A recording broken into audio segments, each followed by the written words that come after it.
So, you may be wondering, what the heck is a Tomix Thomas? Well, in today's video, I'm going to tell you all about it. So just sit down, take a drink, and relax. And I bring you the entire history of the Tomix Thomas range.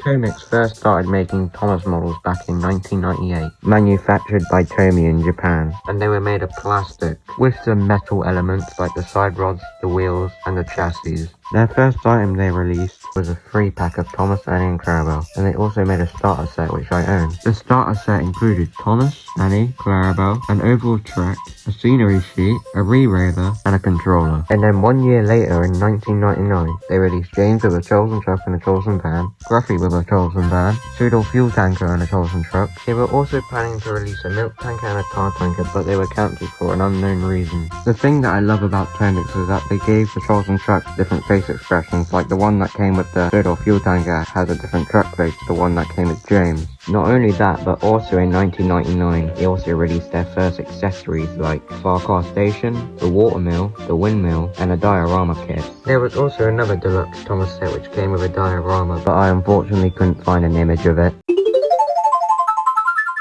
Alright, it's now 2001. We got Henry with a red brake coach, an express coach, and Gordon, which was cancelled for an unknown reason. Eventually, Tomy renamed themselves the Tomy Tech, which I'm not sure why they did that, so if you know, then let me know. 2001 was also the year that Tomix got released in the USA and the UK for the first time, and then they only lasted a few years before being discontinued.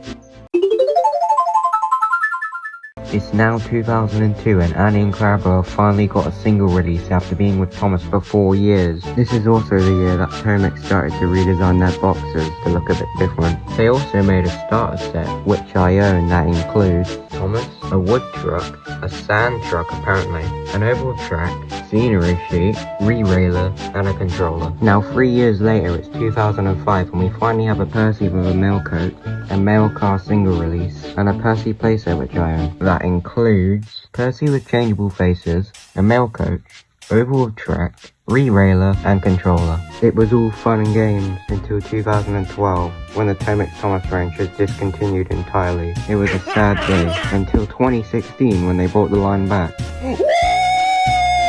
Yeah, baby! Except for Henry. So that makes him the rarest, meaning he goes for the most money. What the? So yeah, they decided to bring Thomas, Percy and James back with brand new faces, but not Henry. He's the best model in the range, come on. Okay, maybe second best actually, I don't know. Anyways, Thomas came back in 2016 and Percy and James came back in 2017. The only new thing is pretty much the face and that's it. Not even the rolling stock had CGI faces. I don't own any of these, so you're just gonna have to look at these Google images instead. But here are the CGI Thomas set. One's a normal set, the other's the deluxe Thomas set, and there's a Percy set. And then after that, it went quiet for a few years, until 2021, when they released an all-color Railway Thomas, which just looks so cool. There's also a 3-pack of coaches that you can get, and there's also a 7-pack with a dummy engine and the all-color Thomas in it. So, that's it. That's the entire history of the Tomix Thomas range in under 5 minutes. This video is probably the hardest video for me to make because it took a lot of hours of researching and a lot of editing and a lot of scripting, so I would appreciate if you would like and subscribe. And yeah, as of now there hasn't been any new updates of the Tomix Thomas range and if it will even continue. I hope it does, but I guess we'll see in the future. Anyways, thank you for watching and I'll see you next time.